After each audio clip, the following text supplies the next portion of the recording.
Welcome back to the Founder-Led Marketing Show. In today's episode, we talk with Philipp Ströhemann, the co-founder and CEO at ComX, which is a sales enablement platform, a SaaS company based in Germany. And we talk about their journey of bootstrapping from 0 to 10 million plus in ARR. And I think there's some good nuggets here, how they got off the ground, how to get the first customers, how to hire your first sales reps, when to hire your first sales reps, and how Philipp thinks about now scaling past the 10, 12 million in ARR and going into the next stage with a private equity deal acquiring two companies. And so I hope there's something in there.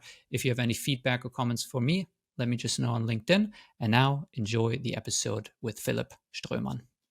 So yeah, Philipp is the co-founder and CEO at ComX. ComX is a sales enablement platform that helps B2B SMBs kind of solve sales from A to Z, I would say.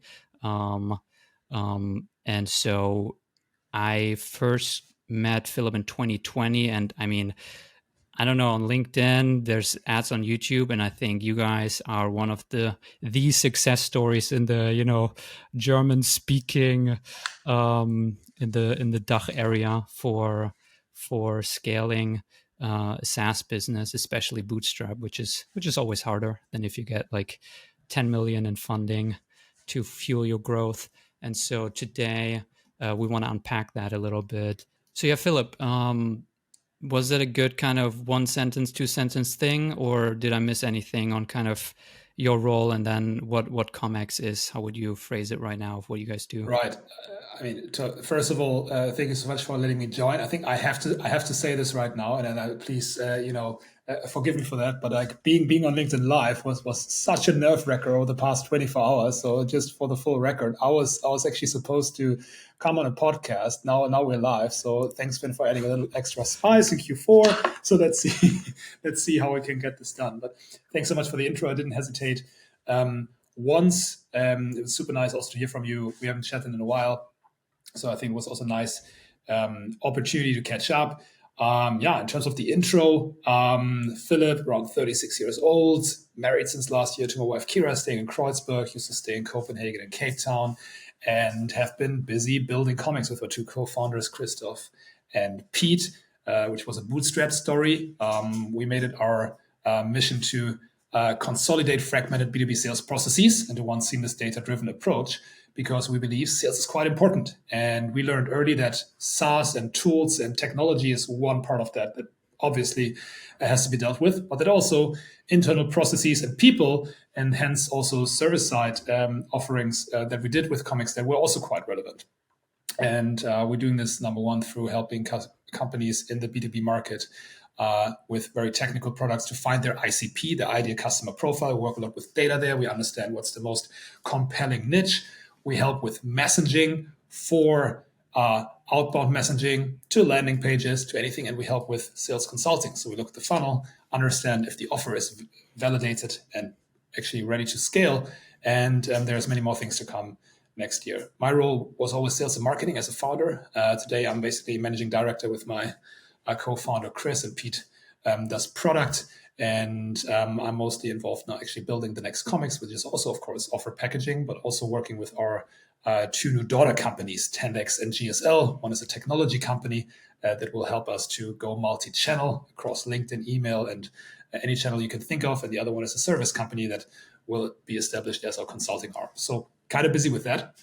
And when I saw Finn's questions around what was it hitting 1 million? What was it hitting 5 million? I realized that I sometimes was so busy back then that I don't remember when exactly those points had happened. So I have my little note pad here, my cheat sheet, and see if I can hopefully share some insights, but also very much looking forward into discussion and getting your insights as well, learning more. Cool. By the way, just one note before we jump in, I find it kind of reassuring that the CEO of a 10 million plus, 100 people plus company still says they get nervous about going live on LinkedIn, because I always get super nervous. And so I don't know, I feel it's quite sympathic, that it still made you nervous. So I think it's a personality thing, and I will never get rid of being quite nervous about being on stage. They will never go away. Sounds awesome. Cool. So let's start with the start, which is the founding story. So on LinkedIn, it says that you guys started ComX in 2018. That was the kind of official launch. Can you take us back to that initial kind of you and your co-founders chatting about problem you saw in the market, gap you saw in the market? What was it that made you guys say, all right, let's start something? Well, yeah, I do think that that story might be quite familiar for many founders and also specifically many bootstrapped people who are so fed up with a problem and they couldn't buy anything solving that problem that they started creating solutions themselves. So when I basically did my master's, when I ended my work at Google, I was very young. Was in Dublin for a while, and I was very young, also leaving Google because I wanted to do my master's and actually start a company meanwhile. And as many ex-AdWords consultants do, I started an e-commerce business and selling hats, and it grew organically. But I realized, taking care of support tickets with angry moms because I forgot a shipment before the 13-year-old kid is definitely something so honorable and so important, I guess, for that person. But I just realized I can't do B2C. I just don't understand it. I'm not good enough. I'm not patient enough. And so B2B was almost my thing. And I had one mandate where I was advising B2B companies that mostly were post seed up to Series A on how to hire salespeople, how to train them, because I saw a lot of stuff and I had loads of people I could approach for those topics through my network.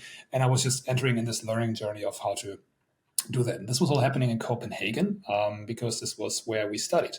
And Chris and I were actually working for one company, which used to be a mandate, which was a software as a service business, had raised seed and was burning a little bit through that money too quickly. And we found ourselves actually helping that business where in the end we became full-time employed because we had to find ways how to scale that without actually them burning too much. And the issue of just how to build a scalable, repeatable sales process for a very complex product where you barely have product market fit, with also a service component, because the guys also did consulting back then, was just our day-to-day bread and butter. And Chris kind of became the BDR champion. I became the account executive back then as first commercial employees. And Chris was mostly focusing on how to build outbound funnel quickly.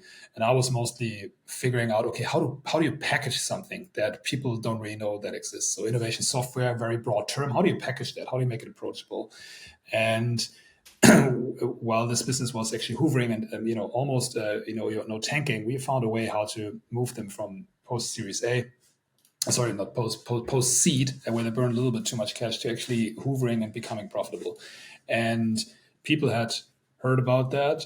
They asked us what we did, and we kind of started documenting all of those things. So ComX, now to your question, was not really something that we envisioned or an idea. It was basically happening because we started documenting our best practices, giving those away to some of our friends. They then asked us, hey, can you do something on a freelance basis? We said, no, we can't really, but I help you on the weekends. And if you guys want to pay some money for it, that's fine. We create an entity and invoice you guys. And at some point, the bank account became fuller and fuller. And we started approaching Pete in South Africa, who was my MBA buddy from the tech component, and started actually developing tech around it, and used all the funds we had from those couple of test customers to come up with prototypes and MVPs. And back then, I think we didn't really know where this was going. We just knew, okay, having done all of those steps and go to market and building product and helping businesses for other founders for the future wouldn't be as much fun as doing it for ourselves. I think entrepreneurship for us was more of a lifestyle choice than only about products. It was about doing something for ourselves. And we started onboarding more and more customers, trying to help them. Things were messy, and we onboarded more and more and more, developed more and more. And 5 years later now, we're around, with our newly acquired daughter companies, around 150 people. Broke 12 million ARR around right before we got Flex on board. Now I cannot share those revenue numbers anymore, but that I can share. That was kind of off to the races. So I think, to your question, it wasn't really an idea-driven approach. It was just like getting deeply into this problem, getting super obsessed with it, and seeing if there's any application that would be useful for people. And I feel That's like, what I we did. mean, that's a very typical story, especially for bootstrap companies, right? Where you basically just start doing something and then the market basically tells you, hey, we find this valuable. Could you do this for us? And we'll pay you money for it, right? It's not like you guys sitting in a room brainstorming an idea and then going out and just being like, hey, does anyone want this? It's like people coming to you and saying, like, can you do this for us? Yeah, I do think. I mean, I do think that also happens. Like if you have, something like where you rather go the non-bootstrap route, and you have a specific concept, right? Right. And you identify a specific niche or a specific market that's turning around. That is also totally a viable solution. For us, this was a world where we weren't really part of, right? Like being part of the whole startup ecosystem is actually not a thing for us. We're only learning this right now after we moved the business to Berlin because the environment here is like that. But we never Right. saw ourselves classically like the typical startup founder. It was in the beginning, it was really a lifestyle decision and wanting to do something useful. Yeah, and then sometimes it works out better, and sometimes it doesn't. But I think for us, it was more like we were not as product and process and solution obsessed as we were problem obsessed. I think that actually ties into this question that Dominic Rapaki asked. He asked, what is the SaaS in ComX? And there's actually a lesson for that I learned from you in there, but I'll let you answer that question. So the question was, what is a SaaS in ComX? Yeah. The solution. So we have a number one. We have a complete go-to-market solution that combines email, outbound, as well as LinkedIn, as well as other channels such as mailing. So we can by now do mailing with ComX as well. So there's like a complete go-to-market platform in there that BDRs can use, that your teams can use. I think the topic that we got quite obsessed of is that we combine this with saving ICPs and information about your market. So instead of just being thrown into classical sales loft, for example, or any other email outbound tool, we deal with a target group that needs to get the fundamentals mostly straight first, which is why we actually do ICP analytics before we do anything else. So the SaaS is basically that you go in. We can share like a demo also afterwards if that's interesting. That you go in and actually the tool asks you questions about your target market. We match that with our database and understand really what is the problem you're trying to solve. Really, our philosophy of like really being a problem-focused sales organization always is like embedded into the platform. So there's a massive questionnaire. We double-checked it with all of the results we've created since 2018 with thousands of case studies, and we understand who's the best, most profitable niche. What is the communication that normally triggers them? What has changed around the communication? What are the themes out there in the market? And this is really then helping to create templates, but also to create sales scripts, etc. So next to just working with outbound and all those reply experiences in terms of like who do I send to, how do I create my cadence and things like that for LinkedIn and email. We start normally with, okay, before you send out anything, who do you want to speak to, and what is the ICP that you have defined, and what can we show you in terms of lookalike accounts, etc. So there's basically this like whole analytics side that guides customers through, and then there's the actual execution side with that.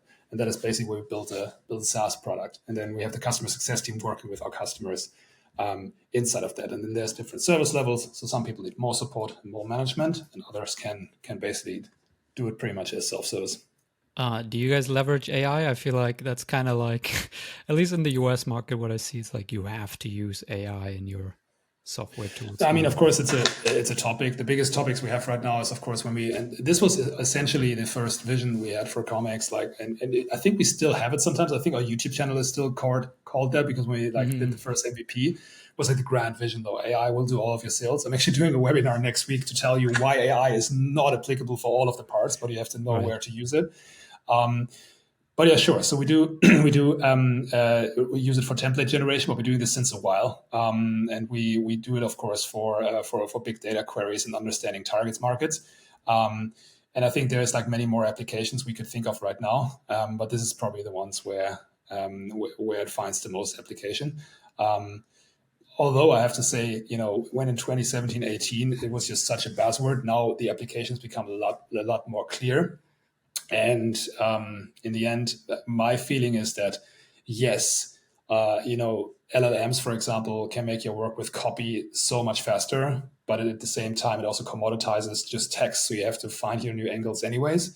And therefore, what I'm very excited about is what do we do with our data set on that to understand basically, the sales process, the product pricing, the stakeholders those companies touch, what gets them excited, what offers work at what price levels, in what industries. And this will be very, very exciting because this is something that normal LLMs normally can't do because they don't have that data set. And that's what we're excited about to look into more also next year. What can we learn after seeing and observing so many conversations happening by our platform? I feel like could you speak to one point? This is one of the things that like I still remember that I learned from you, like, in 2020, which is that, people think about like business model, and we're a SaaS business, we're a service business, we're an agency, we're an info product, everything, people categorize themselves by that. And I feel like the insight that you guys had, or the philosophy approach that you guys had, is that you got to start with the problem first, and then you got to figure out, what's the best vehicle to get people to a solution. And your customers actually don't care what the vehicle is, as long as it solves their problem efficiently. So like I feel like you guys always had like a weird combination of software plus info product plus services, and it was like, what are you guys really? But the reason was that was my takeaway, is like, it doesn't matter, it's like, what package thing can you come up with that actually best serves the needs and problems of your customers?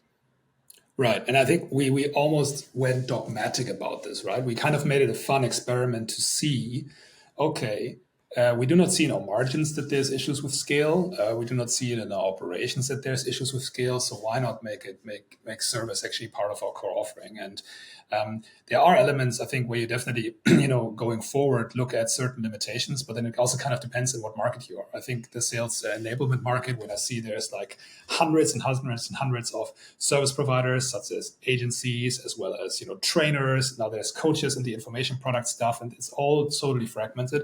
And there's also this massive, SaaS and small tool scene where you have this like, Flickenteppich, this like carpet of like opportunities. That is like an exciting way for us to combine and bundle those two specifically now. And it's like real, of course, a little bit of a different strategy that insight that I didn't have like 5 years ago, especially when, valuations that we all sometimes also work towards, right, are not the same for purely SaaS businesses, but EBITDA valuations also become quite interesting. And businesses that write positive EBITDA are rare. And this is just the way we approach this. Number one, at first, it started with, we really believe, honestly, for our small group back then of customers, it was the best solution. Try to scale it up. There are challenges sometimes doing that, but now we see even more demand. And now, like from an entrepreneurial and also, of course, equity perspective, we saw that this actually gets rewarded if you do it successfully, right, with the right. So I think there's different ways, and it depends also on the market and the environment. Right. For us, it was clearly also because that's all we knew how to do it, actually, right? So we were very, very good at like digitizing things that used to be called services and making like a process out of that or making a tool out of that. And we got very, very fascinated by that. And with AI, I think this will happen even more. So we will see the productization, I think, of specific things that formerly were called services. We saw already, through information products and the power of video, how trading got changed, I guess, forever, right? And also moved into this technical, scalable realm, right? And at the same time, depending on who is your customer group and who do you want to be as a company, you will not find, in our case, we find a lot the ask for companies to say like, no, we really actually quite like that we have a consultant with you guys. And we would have not gone for a pure SaaS product. And yeah, I think it's still early days. Time will tell, what's the best strategy. But I think for us, this has worked out well so far. And I'm excited just to also explore how far can we push things that people wouldn't touch if they only purely do a SaaS, And, and within that, do right, That's also a very successful way of doing it. Right. I think it came partly from personal passion and also lack of talent in other areas for sure, right? And then we'll see. But we have decided to be an EBITDA business, right? And and hence that's our path. So so started the business in 2017, 2018. You got your first couple of customers kind of organically just by helping companies, and then people seeing that and reaching out to you and wanting help too, and then eventually charging for it.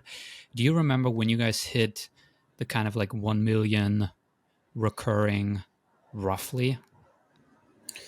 I'm taking a look at my notes here. I think the two parts there. Yes, I think I remember vividly when we hit 1 million krona in MRR. That's like about 140,000 euros. I remember this more vividly because we back then still were thinking in krona, actually. And this was actually before 2020. Would have been something between 29 and 20. We had already planned to slowly shut down business in Denmark and kind of reestablish everything, because back then we basically just had basically an MVP. There was no real IP. We were packaging things together at the same time. We established a German entity and started building the first tech model there. And the reason we wanted to move from Denmark, although we all loved Copenhagen and staying there, was that we saw that we would need at some point a German-speaking sales team and customer support team, and we just couldn't get. We didn't feel we could get it done at the same level of effectiveness in Denmark. And back then, we were actually really believing that this stuff couldn't be done remote. 2 years later, we learned differently, but back then, this was important to us. And I remember this was still. I think I had an assistant who helped me with scheduling, right? But this was still founder-led sales, everything. We did not have Up any until 1 employees million. commercially. So, okay. So founded Yeah, 2017, 2018, I think. So 1 million, you said 140K MRR in Corona time. So like, let's say 2019, maybe around end of 2019, we hit the 1 million. Was that just all you just selling? yeah. Me Wow. and Chris. You and Chris. Okay. Chris, don't forget about Chris. He's probably like he's the craziest sales guy ever. So like that has to be noticed here. Really? I am incredible. Okay. And so, how did you guys get those meetings? Was it still personal network? Was it cold email? Was it LinkedIn? Like, how? What were the channels to get to 1 million? Let's say. This was the next thing really where we didn't have any content. I think we had a well-written landing page that looked nice in a way, right? And we did this purely via outbound email, actually. Actually, just to make a point, because I felt like, hey, I know how to set up an ad account, I've learned this at some point. I can still do this later. But what if we get to this level by just doing, actually this kind of envision of like the machine doing everything for you with a couple of nice processes, and you could do it just 1 million or two with the co-founders in sales, basically, without them going crazy. We kind of like wanted to make a point around that. I think now we don't talk about it that much, but back then for us this was like kind of important. Let's just I mean, it was also about eating your own dog food, right? Because you guys were. Oh no, I mean, totally. I think, and I would always, say I think it's good that we did this. And there was like the whole story of like, okay, what have we learned from that? Retrospectively, I think I could have totally hired earlier, and I wouldn't have had to be, so cringy with like, no, let's just do this ourselves. You really think it would have been better to hire earlier? You never know. You're never going to find out. Of I'm course. just saying, I think, if it would have been just about scaling, you could have made the argument that we actually went a little slow, right? A little slow. No, in terms of building the organization, right? There's one thing of just revenue scaling, and the other part is people scaling. And I think if you get to that point where you also want to get people into place, scaling that organization early, and learning that, I think you almost cannot start early enough if you can afford it, if that makes sense, right? Yeah. Um, Okay, so you went to roughly 1 million, just purely cold email and founder-led sales. Was the 1 million roughly when you guys started hiring your first salespeople, or when I did think that kind of I happen? mean, you have to mention for that of course 1 million is very, very different to one company to another. We are a fairly high ticket product, right? From like 40 to 80K even in value. So in the end, like 1 million ARR by that standard is actually not as many customers as if you would have a lower ticket product, right? So you have Totally. to, of course, mention that.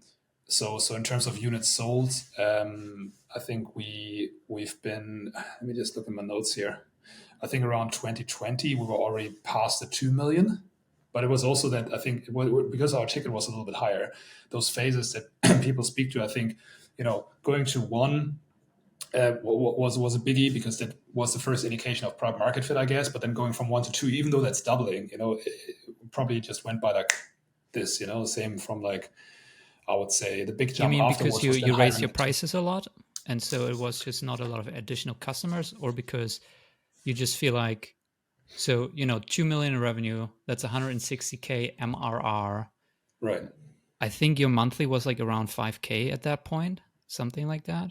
I think we were a little bit. I think we probably had a bunch of customers in lower tier engagements. I think we added Okay. higher tiers in that time that then, of course, bumped us up as well. Right. So yeah, pricing was one key driver. But also, I mean, once you get the hang of it and things are working, I mean, you've been in that position as well. Once you feel the packaging is great and you get it to Mm. flow, I think it goes quite quick that you get those closing rates up, and then you improve your material. And I think that then is just, how do you call it? Yeah, that's like sweat work, that, Okay, that I feel like, sometimes okay, does let's that. focus on this, because I feel like, obviously this early stage, getting off the ground, getting to the first million, getting to 2 million, that's where most companies die, right? Mm, Most companies never hit that point. And so you kind of said it's kind of easy once you feel like it's working, but I think it's not for most companies. So, like, what do you think? Did you guys just get lucky? What did you guys focus on? What did you guys see that made you be able to, you know, pounce on this opportunity in the way that, you say it's relatively easy. Once you have a million, you get to 2 million. It's 2022. That's only 2 or 3 years in. Most companies would dream about hitting those numbers 2 or 3 years in without any outside funding, being completely bootstrapped. So, like, let's break it down a little bit more, maybe. Like, what were you looking for, let's say, in those first additional customers to define, okay, we need to iterate on the product, okay, we need to change pricing, until you said, okay, we're locked in, we know who we're selling to, we know the pricing point, now it's just me, like, just running it. going after it. Right. I mean, one big part was that, I think the beachhead we originally started with, which was Copenhagen based or Scandinavian based companies wanted to move into Germany. That's normally the target group that approached me and asked, like, hey, we don't have any German speaker. Can you figure out how we get into Germany? Can you spin up the AdWords? Can you, get us lists? Can you help us hire people in Hamburg? So this was the world I knew. And, in the Nordics, you do have like actually in all small domestic markets, you do have it's not really a phenomenon, but it's quite straightforward that Nordic SaaS companies just normally have to internalize way, way earlier than like larger domestic markets, Right. because you cannot get to your funding stages by just staying in Denmark in specific niches. Specific niches can't even, finish their MVP in only one country because there's so little amounts of companies. That they can target in the enterprise segment, for example. There's not that many enterprise businesses in Denmark, for example. So they have to look outside early, right? And that was just a thing. This was our beachhead. And we did this a lot, and I think we got us somewhere. But of course, startups are also volatile, not only from the product. So you actually selling to a group where you share the risk a little bit of if the product works, then you share the risk if the company is operating well enough, and you share the risk if they get the next funding. So it's like a very fragile space to be in sometimes. And we realized that the problems, however, that those companies were facing were kind of completely in sync with, B2B tech companies that are not in the startup sphere, do not depend on funding, are owner led.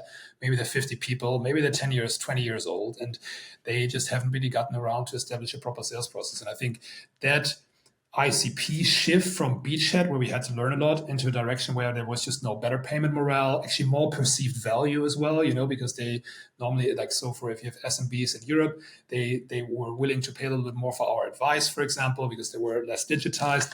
I think this was one big step, I think, to the first 1 or 2 million that helped there. But to your question, of course, it isn't easy, but if you have a little bit higher tickets and, like, go into a little bit bigger accounts, so you can move from 10K a year, maybe to 20, 30K a year, that makes a big difference, right? And then, of course, I'm just looking here, I think it was something between 25 and 50 customers. And all I'm saying is that the first 25 are customers, and getting them in, onboarding them, and having them, the next 25 felt quicker, right? And a little bit more easy once you have a little Mm-hmm. bit of a flywheel going.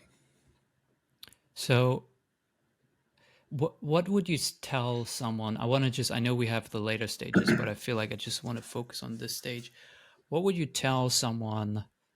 I mean, look, like, I started what became Project 33 around 2018. Now, I didn't have co-founders. I was just a freelancer. I was like 21. I was like doing some personal branding on Instagram. But now it's 2023. We still haven't hit a million, right? You're past 10 million, Right. So I'm sitting here, I'm like, shit. And so like one of the Don't say that. problems that I deal with is that I'm the only person selling our solution, right? So I'm on the sales calls, I'm selling it. I'm also Right. really the only person building the solution. And I always know, you always know how it could be better. You always have ideas. You're always a little bit like, shit, are we focused on the right market? Are we focused on the right customers? Should we maybe do something different? I have all these ideas how I could potentially make the product, the offer even better. So like, how do you make the decision between saying, all right, let's stay small and iterate on our offer and try to just make it better and experiment and try to find, who we can best sell to and get the highest ACV, versus at some point saying, look, this is good enough. It's not perfect, but it's good enough. We're not going to make major changes to the product, to the positioning, and we're just going to hardcore sell it. We're just going, like, how do you make that decision? Because it seems like you guys made that decision relatively early and you found something and you just went hardcore focus mode. Let's just sell this. So, like, what would you tell someone like me, you know, when to focus and when to still build? I, I'm not sure if I should give advice because unique situations require, a unique approach to it, right? But what I can tell you, what happened for us and what worked for us. And I think one important thing I think that that you must mention is, of course, that I was not alone, right? I had Chris building customer success processes and I had Pete building tech and infrastructure, and then it was really about, so I can tell you how the three of us did it. We said together once a year during COVID, we had to visit all sorts of African uh, countries for our founders, meetings, because Pete wasn't allowed as a South African partly to travel into Europe. Because of the xenophobe allegations that all corona variants come from South Africa, right? Like, Mm-hmm. which they don't. So they were pretty picky on South Africans enter Europe. And so every time we met during COVID, but even beforehand, it was just a question: okay, what do we want to do with our lives? Even then, what is our preferred way of working, and how is this going? So I think it's a very personal question Right. on how much pressure you want to endure, how much risk appetite you have, how okay are you with. We always had a mantra of like, hey, sell before build, because we wanted to see if it really was commercializable, and we would Mm. accept the heat and reimburse customers if they were not happy, and would go into, Oh. hey, we're selling a higher priced product. They're definitely going to complain if something's not right. So therefore, we have to hustle hard and invest everything we can into the product to make it awesome. This is, of course, something that also has to be agreed with personal taste. And I know, for example, that Chris was a key driver of this because he's a lot calmer than I am, right? I'm more the anxious of us two, to be honest, right? And this is something which is a lot around also your philosophy. And did we know this was the right way back then? No. And so often did I think we should totally build this and then only go out. But then in the end, we also said like, let's just move on anyways, right? Let's see where we can drive this. And once customer reviews became more positive and positive, then you feel like, hey, okay, we're definitely onto something here. Let's just explore this kind of method further. So I think if I have to break it down, is of course for you as a solo founder, I understand that's very, very tough. If I could do it again, I would always, try to have like, people with me in a way. Um, I have a lot of like solo founder friends, and I think it's not only the growth part, some of them managed also as well. But the point is really that I think you cannot do it all by yourself to some extent. And that's, I guess, where we got lucky, because they're three very different guys, very complementary in skill set, and very much aligned. However, to say, hey, what would happen if we put the pedal to the metal? What's the worst that can happen? You know. So it sounds a little bit almost like this. What is it? Facebook, move fast and break things. When you I mean, talk about. yeah, I mean, I think Mark Zuckerberg is, I think, a little bit more hardcore, a little bit more impactful. Um, but of course, I think that we never had this in our mantra. But I think what we said was that I think this is one thing which is also in our manifesto, that growth is inevitable, and it doesn't mean you have to grow at all times in your business, but like that we do not get attached to past states. Never. Mm-hmm. Because growth and change is absolutely inevitable. And the gods or you, whatever, will decide after 50 years what was a good and bad decision, but it's very likely that they don't even remember, right? Like when you approach me and say like, hey, Phil, I have all those questions, all those marks, like I would have to take a look exactly. I really have to think about what did we, because in the end, it just doesn't matter all that much as long as you're strict to your values and look, that you ideally do not do any harm, right? So Yeah. who cares if like a product breaks in between, right? Of course, to an extent where it shouldn't harm your brand, but I mean, Yeah. otherwise you may never find out. So like, it's a little bit like not asking out that flirt of yours ever, just because the Right. rejection might be painful. Like, yeah, but is it painful forever? No.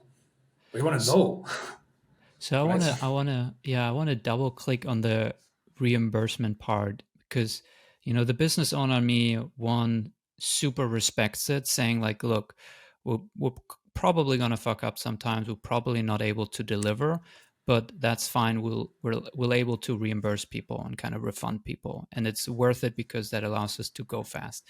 But so I respect that, but also the business owner me is like, I run a service business, so at least 50% is like cogs for me, right? So like if I invoice, whatever 3 months and then it doesn't work out, like at least 50% of that is just like that money is already money that I spend.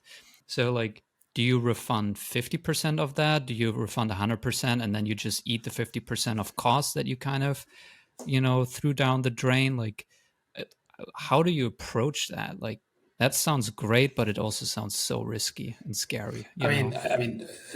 I think the point is really that, I think commercially, you should not give yourself the options mentally. Hey, if it doesn't go well, we just refund. I'm saying this is what you can do if things really fall apart. And eventually, you just have to say, okay, in that MVP phase, hey, I understand that, especially when you're high ticket, that you just want to eventually do the right thing for Yeah, future. Don't burn the bridge, right? But right. the point is really that you get into a mindset where you say, no, we're not going to refund this. We just fucking solve it, like whatever it takes. Let's just Mm, imagine we're not allowed to refund this person. What do we have to do to still make that person happy? And I think, yes, of course, I think it's just not a business model or pricing question. I'm in the MVP stage where you asked me around, hey, should I keep on selling or rather building? And I'm like, in the end, just do both and see where it right, breaks, because you can right. still apologize, make it better, right? And if shit hits the fan and the customer is really, really upset, then you can still have the option to find a way how to act face saving for both parties. Do you have any advice for? I think all of that makes a lot of sense. I think it's still super hard when you're as the founder on that sales call and you are aware that there's still so many things you could be improving and additional features you already have in mind and all these things you could be doing to still be able to pursue the sale and, be hardcore and not, send one follow up and then being like, oh man, I guess they don't want to become a customer. And then you kind of drop, because that's what I struggle with. Is it just like, I don't know, just do it, but is there anything mindset wise that you can say to me to, walk that line of still being ethical, but also being able to say, look, we're running a business here. And yes, no product is ever perfect, but um, you need to pursue the sale with persistence to be able to actually, close stuff. So I don't know. Any thoughts on that? I think one thing is like customer happiness, and you should always focus on that. And you should really listen carefully if a customer is not happy. Yeah. No question about it. And I think you shouldn't deflect. You should totally listen. And maybe the tone isn't right, but I think that's just what I would feel. Us being people putting products into the world, we just have to listen to that stuff, right? And Yeah. after a while, you will see which one is more valuable, less valuable, which is one is maybe out of the park, but which one is just pure gold, right? So that's the customer happiness part of it. When it comes to sales, however, right, and there, I think for customer happiness part, I think you should figure out what you want, what change you want to imply, and also where the fine line is of, hey, I'm also an innovator. I try things out, I fuck up, and I can totally live with that, right? When it comes to sales, however, I had the same feeling, and many of our young sales reps have that. And I mean, strong follow up and persistent follow up is nothing that does any harm. That's like really, of course, within means. When it becomes unproductive, that's just silly. But if somebody gets upset or triggered for you following up one more time as an honest entrepreneur wanting to sell your solution, I would say that's entirely their problem, and you just have to accept the Mm, consequences. And I think what helps there is just to say like, look, there's so many transactions done. Life is complicated. People get upset for very good reasons. Everybody's in their own journey. Everybody has a bad day sometimes.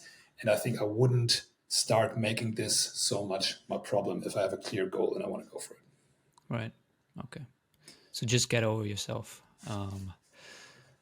Yeah, Cool. and think about like what's important in 5 years' time, man. Like we're on a big like ball of dirt flying through Right. the galaxy, Right. right? In 100 And I years, mean, you and I are not here. What does and it I mean, you're matter? selling to adults, right? And so if they don't want to hear from you anymore, they can tell you, right? And then you shouldn't follow up, I guess. But if they just ghost you, you can tell yourself all kinds of stories. But maybe it was just that they had a busy week or they're on vacation, and that's why they didn't reply Yeah, to I you. mean, and eventually you're never going to find out. So, like, Yeah. in no instance whatsoever, it makes so much time to think about why did that person not come back. I would go as far as long as I have not heard a no from the person, it's completely legitimate to follow up if it's still worth my time, right? Like, if you feel like, hey, Yeah. I've now followed up to the bad end over 3 to 6 months just to find somebody shouting, I haven't closed one single deal, then you can think about rather Right. from that perspective, is it really worth my time? Should I not invest my Right. time into smarter tactics of getting Yeah. deals in? But in terms of, I would say, ethics from founder, honest intent, honest commercial intent, I mean, I wouldn't worry about that too much because, as you say, we're adults. We can tell each other no. Like, it's fine. For that part now, getting it off the ground, getting to 1 to 2 million, doing cold outbound, doing founder-led sales, were there any things you remember back then, like books, resources, frameworks that helped you the most? Or was it just like learning on the job and No, I mean back then I was in a phase where I was an absolute workaholic, which also wasn't sustainable. But I did spend every single minute on Audible. To be honest, it's very mm, funny how I wasn't a podcast person at all until about 2 years or so.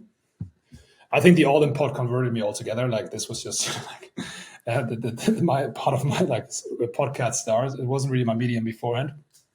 Um, and yeah, I mean, I do think there's like, of course, 0 to 1 from Peter Thiel, like all the goodies, the innovator's dilemma, what you do is who you are, from Andreessen. Of course, based on our first MVP, predictable revenue from Aaron Ross, all of those things. I mean, I'm happy I can share my book list later. I don't think there's like anything like super particular in there. If people follow podcast users, I think our book list become boringly the same across the board, right? right? But that also means that there's very effective books being written that are guidance for a lot of people.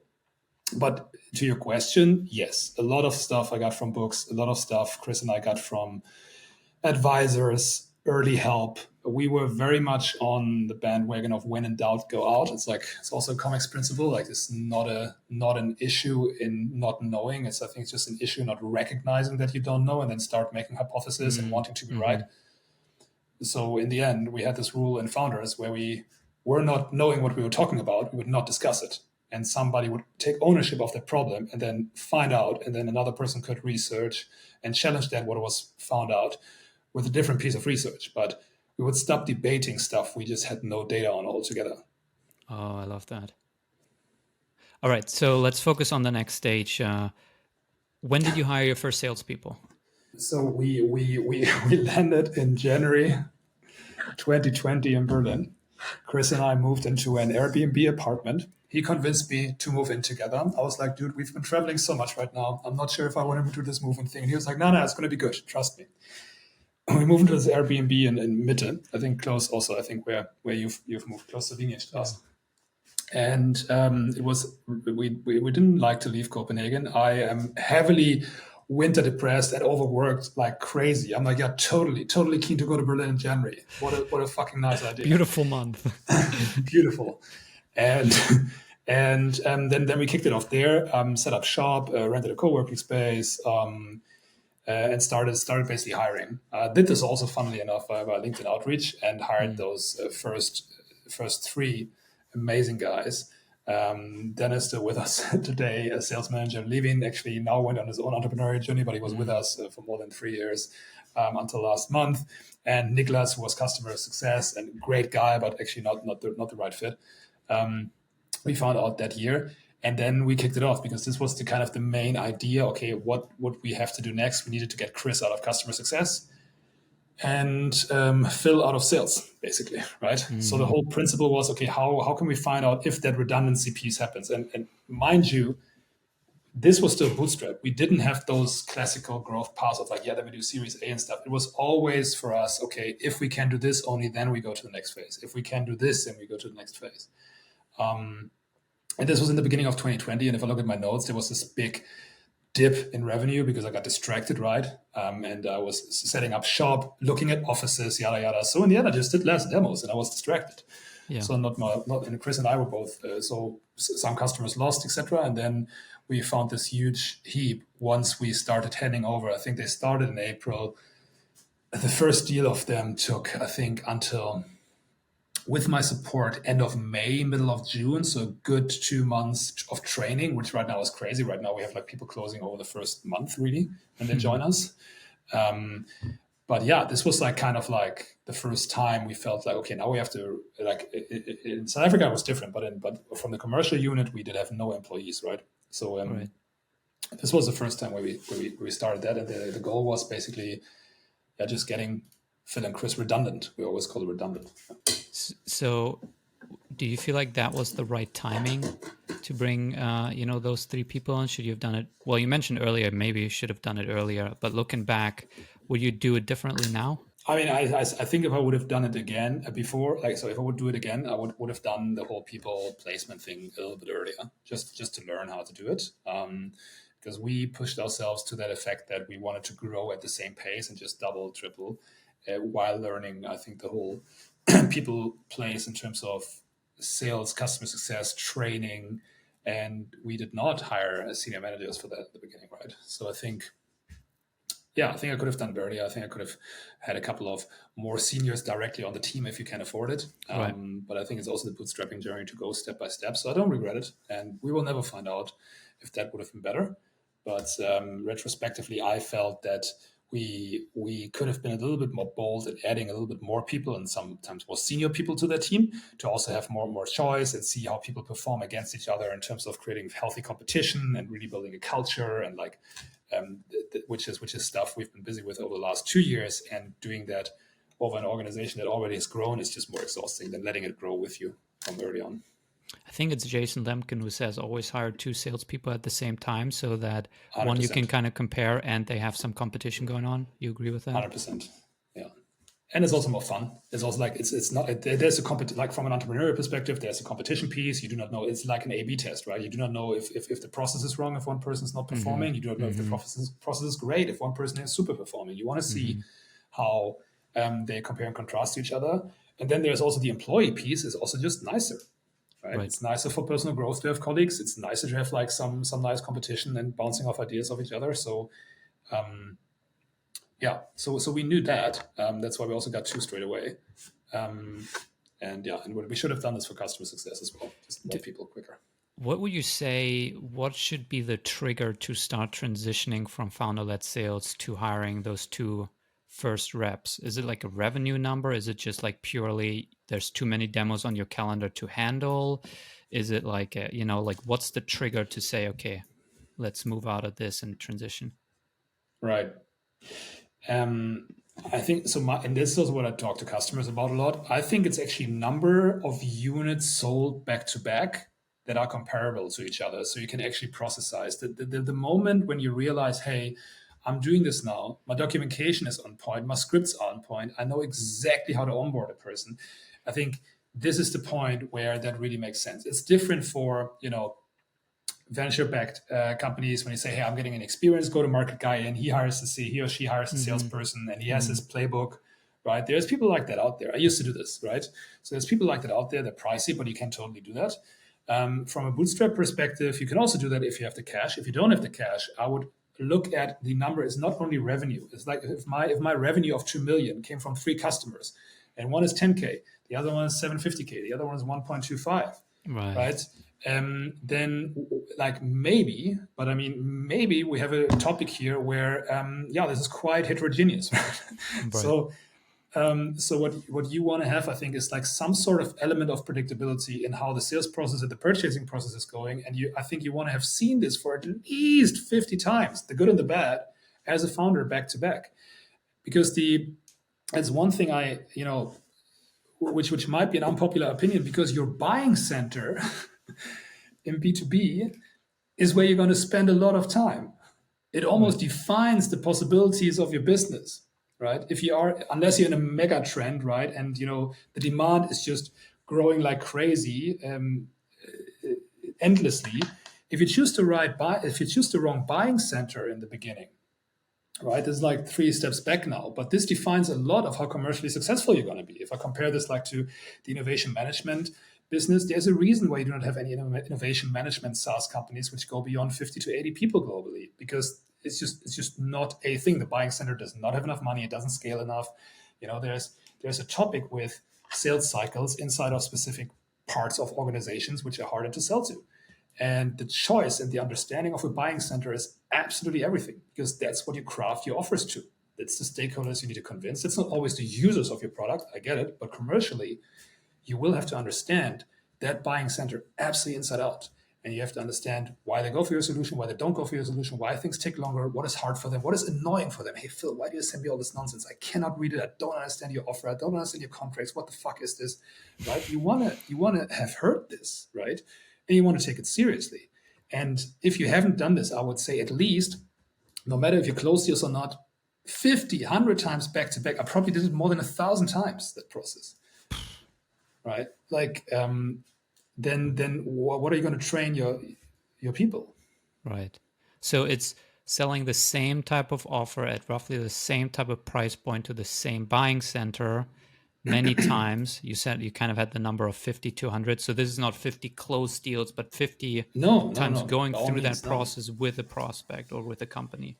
And Right, then, and I think it's not even. I would go as far as you want to just find some number where you can draw conclusions and get comparative insights. So it's somewhat comparable, mhm, right? You don't want to say like, look, um, I'm a design agency, for example, and I've sold this website project, and that was totally cool. But then I also went in there and sold to the CTO as a head of product, and we're doing a little bit of a rebrush of their platform. right, And I do this 20 more times in different units. Hey, then we right. do the employee branding side of things. Then we sell to HR. Hey, then we do a little bit of landing page stuff, or brochures for the sales team, because they go to a fair, nice design work. And then I have maybe 10 customers, and like, do you really want to compare that? Unless you see real, even there could be comparative measures, and maybe you see patterns. Fair enough, right? But um, I would see that I understand really that buying center, and this normally goes over exposure therapy and spending time there. So it's about repeatability, but it almost sounds like, I mean, that almost sounds like product market fit. It almost sounds like you have a product and you know who to sell it to and you know you can sell it kind of repeatably. So that's, I mean, different people define it differently, but you could say that that's basically product market fit. No, it's certainly, it's 100%. It's certainly, I think product market fit is even more, because then you have the tech component, the service design, user interviews, and things like that, right? But this is certainly part of the commercial part of product market fit, 100%. So am I right that if I compare your advice to kind of the more to most people, what I hear is I would say you would wait longer. You would wait like really until you nailed it as the founder. Like 10 customers, if they're coming out of your network, that doesn't count, you know? Like you need to have sold this to the same persona, a cold prospect, repeatably, and then you can think about like bringing on a sales team. Yeah, I mean, commercially, and then goes into message market fit. Your Right. your network customers, they got introduced to you by your best buddy or who you've studied with. They do not tell you anything about how you come across to an ice cold person that doesn't know you, doesn't know why you're talking to them. So that's something I would always be careful with. Not that people shouldn't go about it. We've also sold in our network. Of course, we draw conclusions from it. Of course, we looked at patterns. But to arrive at conclusions and feeling great about that part and applying this to a complete shark tank, Right. like the cold world where nobody wants to speak to you and people have spoken already to 20 competitors, you're just not going to be successful in moving those conclusions you found in Candyland Yeah. to the Shark Tank, right? I mean, and you know, and you can see it in the same way from, okay, here's one process, nice, I got a nice intro, I sold directly to C-level, easy, right? Here's an intro where I do not have direct intro, so I have to go through different stakeholders. So how do those different buying processes differ, Right. right? And all I'm saying is like, I mean, I'm like agnostic, like I'm like pedantic about it, right? So I think you can always do it earlier, but I've also seen many times where Right. where it just didn't help you all that much, right? Yeah. All right. There was just so many things I wanted to talk to, so I guess we only managed to finish half the agenda. Maybe that's for some future episode. But I feel like I'm fine with it because I think these early stages is really where most people get stuck, And so I'm happy that we spend a lot of time there. But maybe just the last couple of minutes, we'll see if some questions come in. What's next for you guys? Like, how do you think about like you're now at whatever 10 million plus 12 million plus in ARR. You had that private equity deal last year. You're now bringing in GSL and 10x partners. Like what's next for you guys? Like how do you think about the next stage of growth, I guess, on the journey to, I don't know, 20 million, 50 million ARR for ComX? So, I mean, one thing we've learned is that, and this is the whole part that growth is inevitable, that we looked at ourselves and said, like, look, this is becoming a very big company. We passed 100 people now. We know this is really becoming sometimes a make or break scenario. We never considered any investment. And we felt that it could be a good idea and a good point to say, like, what if we find people like we've always done in the past? Now it's just different kind of people who have done this journey, who went from the 10 to 30 million, who created like real category leaders, and also get the support to do that because it's potentially a different skill set than what we have in the company right now, and where Chris, Pete, and I also need feedback and guidance. And this is how the deal with Flex Capital came about. Flex Capital is a mid-cap private equity firm that focuses on bootstrap companies only. They call it the mid-tech stand. They look into, I think, DACH only, and they specifically support founder-led bootstrap companies to go to the next level. It's a super, super nice team. If people like an intro, just ping me. Very insightful, very interesting portfolio. Just a great, great bunch of people of essentially former entrepreneurs and not bankers. And this was super important to us, that people had walked the talk beforehand. And when we did this, we basically set out and did observations with them together on what the market is holding. And what we've been seeing is that the sales enablement market, just getting sales right, will be more important than ever. We're looking into a world, specifically over the next 5 years, potentially, where funding is not flowing that easily, and where EBITDA and just creating basically sustainable commercial operations are super important. We're also going to a world where AI might move, many of the technology tools into vast consolidation. So the question is, what do businesses do when there's a ton of players out there, and you actually have to create margin? You will have to look at the digitalization and the top-notch effectiveness of your commercial units. And the third thing that we looked at as a macro trend is like, why is it that there's so many tools, and this is still our old claim, why is there a CRM system and all those SaaS tools? Then there's this bunch of like service providers, as well as agencies, infomercials and stuff. Why is there not one trusted brand that does this for the SMB, which is an end-to-end solution? It understands CRM and can also implement CRM, but also has clear guidance on like outbound prospecting and the business development process, as well as the consulting side of it. And this is what we set out to do. We formed the group last year in August. And the whole idea is, and the vision is to basically make every sale predictable. And we do this by consolidating fragmented B2B sales processes into one seamless data-driven approach, while we do not care if services have to happen, because that's what we see in the market. There is tools, they're implemented, and people still ask us to do more services than we already do. There are this is very, very big need of getting engaged with tools which are specifically crafted for Europe, where Salesforce and HubSpot just cannot cut it for specific parts of the market. And this is why we had two great founders join us. Robert from Global Sales Leaders with an SDR as a service product, and Otto Lang from 10x, which is our multi-channel tool. And we're working currently diligently since the beginning of the year to integrate that into the ComX group. And we're looking forward to basically extend that reach and form a group which is just incredibly, incredibly helpful. And where you do not have to pick and choose out of 5 providers, but ideally get everything end to end out of one hand. And I'm really looking forward. We see great traction with it. And we see the market is starving for just clarity in that space because there's just too much noise. Two last questions. One is, how do you think about the growth levers going forward? Is it doing more of what worked and, having the sales team go outbound? Is it kind of M&A, acquiring other companies, partner network? Like what will be the growth levers getting you guys to the next stage? So once you hit a certain size, this is very common, right? So you look at, of course, professionalizing the sales team, which we're going to do next year, and also making modular offerings better, because we see that, for example, of 10 customers we speak to, we have a pretty high closing rate for being a high velocity team. It's like 15 to 20%, but there's still 80% that we sometimes just cannot serve. Like Right. we just simply do not have the right product landscape yet in place, which will come in January, actually, of being able to serve more of people, because we're very good at getting in touch with them, and we have a good track record of providing value in our calls. And we sometimes just cannot sell to this vast market because we had not made the products and services available for them. So one thing is even like modularization, if you will. So increasing basket size, if you will, as a value driver. The other part is, of course, inorganic growth, which is M&A, which we've done in the beginning of the year. Now it's about like moving the pieces together. And then the next part will, naturally be either going more upmarket, right, and understanding what we can do for bigger accounts, because there's just massive opportunities there. So basically, increasing our target market to higher value accounts, increasing ACV, annual contract value, in those higher accounts. And then next step would be internationalization. So there's, like, it's nothing like, you still have to do it. The doing is the fancy stuff, like naming certain growth opportunities. I think. Yeah. Some MBA student could do this way better than me, right? I think it's in the doing that is tough. Who's like the closest competitor in the US market for you guys? Is like Apollo or like a Salesloft Outreach? Like what's the closest you would say? I'm actually, I do not follow the US market as much. I'm so focused on DACH and Europe because there's so much work to do here.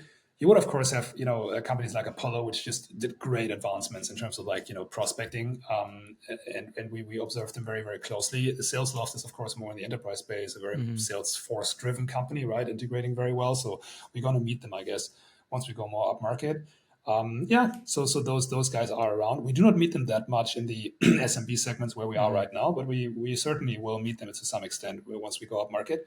But for now, it's like purely focus on Europe because that had made us successful. Not to get super distracted of what's happening in the US. We observe it, we learn from it. That's great, but there's very specific, unique dynamics here, and that's why I think people choose us over those tools partly as well. Yeah. All right, last question. I'm curious, how did you have to change as the CEO, your role, I guess both professionally and personally? Like did you have to change to, fit the new requirements of running a bigger organization? I think the one thing which I'm learning over the last 1.5 years is that, and I always felt it was like, a little bit of Fuguzi, romanticized, heroic image of a CEO, where you set the vision and your main responsibility is actually that, of course, things get done, but you have the right people around you to get things done. I always felt like, but having that in place and focusing more on team instead of doing things myself, and actually letting go of, needing to understand everything like nitty gritty in detail, because you're not going to be able to support it all the way through, is very, very hard for me. I prefer actually to rather have an area of autonomy that I can really get into, right? Yep. And this area of autonomy is now like not there anymore. It's rather widely spread. And this is something I think Chris and I constantly are learning and adjusting to. So what can we do where our real skill set lies? How can we get the people on board? And how to provide the ultimate value for the organization, right? And that is changing quite a bit. Love it. So vision, hiring, team. Well, Philipp, I really appreciate your time. I also appreciate you going over time a little bit. Any last final words? Anything you want to share? I'll leave people with. Yeah, I appreciate the invite. I apologize for the break in between, but I thought a little bit of poorer camera picture is better than me getting off completely. No, I love it. And super interesting questions. Thanks so much for inviting me and reflect about this. Haven't done this in a while, so I really appreciate it. And I hope it was valuable. Let me know the feedback. If there's something good, if there's something bad, super keen to hear. All right, guys. Thank you guys for joining. You can connect with Philipp. You can connect with me if you have any other questions. And we'll do this every week, Wednesday. So next Wednesday, we have Udi Lettergore, the chief evangelist at Gong, joining us. So that should be fun too. Topic will be kind of how to create a category. So if you guys like this one, maybe you want to join the next one too. And yeah, thanks, Philipp.